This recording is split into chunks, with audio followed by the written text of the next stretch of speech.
Et on va continuer de parler de ces évacuations, de ces dernières évacuations d'étrangers et d'Afghans avec notre invitée en plateau, Magali Guadalupe Miranda. Vous êtes avocate et vous coordonnez le collectif qui défend les Afghans ayant travaillé avec la France. Vous vouliez réagir à ce que nous disait à l'instant Cyril Payen avec ces milliers de personnes encore à évacuer depuis Kaboul. Oui, effectivement, c'est une réalité. Il y a déjà tous ceux qui avaient travaillé pour les forces de la coalition, dont bien sûr ceux qui avaient travaillé pour l'armée française. Mais il y a aussi tous ceux qui voulaient être évacués, notamment les journalistes, les avocats, les juges, les militants des droits de l'homme, qui, eux, devraient relever de l'asile conventionnel ou constitutionnel et qui fuient pour protéger leur vie, effectivement. Inquiétude particulière pour les femmes afghanes, notamment les politiques, les scientifiques ou encore les artistes. Elles font partie des premières cibles des talibans dans le pays, comme nous allons le voir dans ce sujet d'Alexandre Malesson, et on en parle juste après. En 2017, elles faisaient la fierté de l'Afghanistan devant le monde entier. 4 ans plus tard, elles doivent fuir pour préserver leur métier et leur vie. Ces Afghanes sont des ingénieurs en robotique, des exemples d'émancipation pour de nombreuses femmes de leur pays. Un pays qu'elles ont dû quitter, trop risqué. Elles ne veulent pas subir la brutalité du régime des années 90.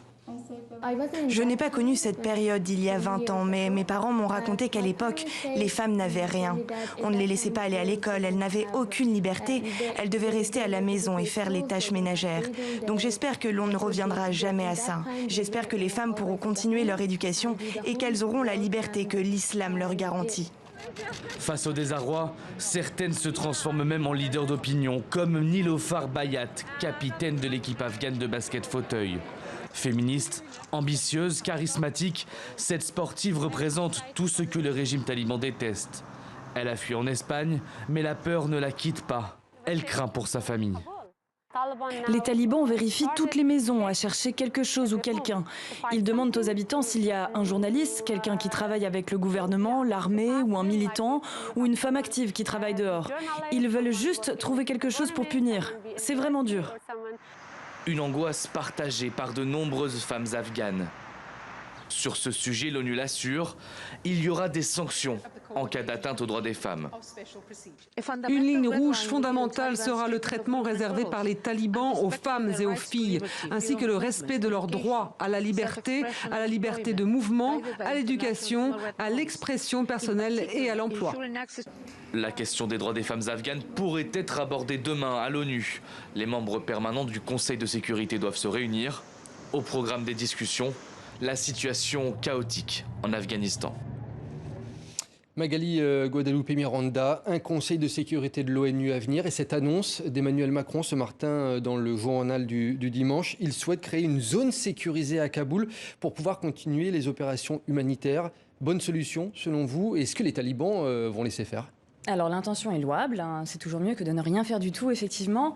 Ça m'étonnerait que les talibans laissent faire dans la mesure où ils vont le percevoir comme une atteinte à leur souveraineté sur l'ensemble du territoire. Il ne faut pas oublier que les talibans sont profondément nationalistes et ils veulent donner l'image de chefs d'État forts. Donc ça m'étonnerait qu'ils acceptent. En l'état, peut-être qu'on pourrait envisager un accord avec la Turquie, dès lors que ce sera la Turquie, a priori, qui tiendrait l'aéroport de Kaboul. Donc peut-être des évacuations sous l'égide de la Turquie, mais encore faut-il que la Turquie soit d'accord et pour la totalité des personnes, puisque la Turquie est en train d'envisager sérieusement de renvoyer en Afghanistan des artistes qui se trouvent en Turquie, des artistes afghans. Actuellement, quelles sont les remontées concrètes que vous avez du terrain? Est-ce que vous avez des femmes, des Afghans qui ont travaillé avec la France, qui craignent pour leur vie? Les talibans font du porte-à-porte actuellement pour les retrouver. Oui, tout à fait. Ça fait une petite semaine que les talibans font du porte-à-porte. On a déjà 3 auxiliaires de l'armée qui ont échappé de justesse aux talibans qui s'étaient présentés à leur domicile ou au domicile de leur famille, là où ils se trouvaient. Il faut savoir que les talibans, ils ont une base de données qui est très complète. Ils ont récupéré les données américaines HIDE, avec y compris les données biométriques de millions d'Afghans. Ils ont aussi récupéré toutes les données de la NDS, l'agence de sécurité afghane. Et de ce fait, ils savent parfaitement quels sont les collaborateurs. Pour le surplus, la plupart des gens finiront par dénoncer parce qu'ils ont peur pour eux-mêmes, finalement. Il y a quand même un régime de terreur et en ce moment, il vaut mieux être pro-taliban qu'autre chose. Que vous disent vos contacts sur place? quand vous les avez au téléphone? Ils sont complètement désespérés parce qu'ils voient que les évacuations ont pris fin.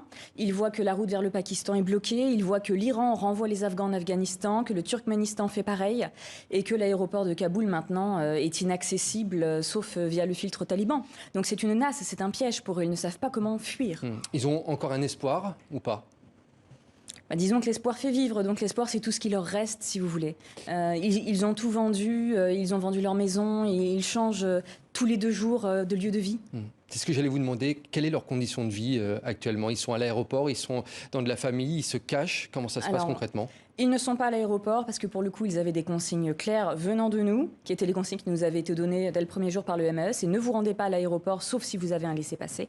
Donc non, l'aéroport est une zone extrêmement dangereuse et maintenant, dès lors qu'il n'y aura plus d'évacuation, ça ne sert à rien d'y aller. Et ils évitent d'être dans la famille, puisque précisément, leurs familles reçoivent régulièrement la visite des talibans. Donc non, ils essayent dans des lieux publics, auprès de tiers, où ils louent. Enfin, c'est extrêmement difficile. Il y a de moins en moins de monde qui acceptent de les loger, parce que c'est se mettre même en danger, finalement. Et vous, de votre côté, en tant qu'avocate, avec votre collectif, comment vous pouvez faire pour les aider, justement? C'est toute la difficulté, dès lors que ça va être difficile de les faire évacuer et un juge administratif ne peut pas demander à l'État de les évacuer. Et finalement, ça sort de ses compétences. Il va déjà falloir obtenir des ambassades à Islamabad, à Téhéran, à New Delhi, qu'elles répondent aux demandes, qu'elles donnent des rendez-vous, qu'elles donnent des quittances pour les demandes de visa. Il y a un problème de dialogue actuellement? Ah mais complètement. Je veux dire, les ambassades dans les pays voisins sont débordées et ne répondent plus. On a des demandes de visa qui sont en attente de traitement depuis plus de 2 ans à Islamabad. Donc en l'état, on a un gros problème, effectivement. Et c'est un de vos rôles, justement, de faciliter ce dialogue, je suppose. Alors, notre rôle, faciliter, c'est un grand mot. En tout cas, d'obtenir une réaction grâce au contentieux devant les juges administratifs, pour enjoindre aux ambassades de répondre dans un délai raisonnable. Merci beaucoup, Magali Guadalupe Miranda, d'être venue sur le plateau de 64 minutes. Merci.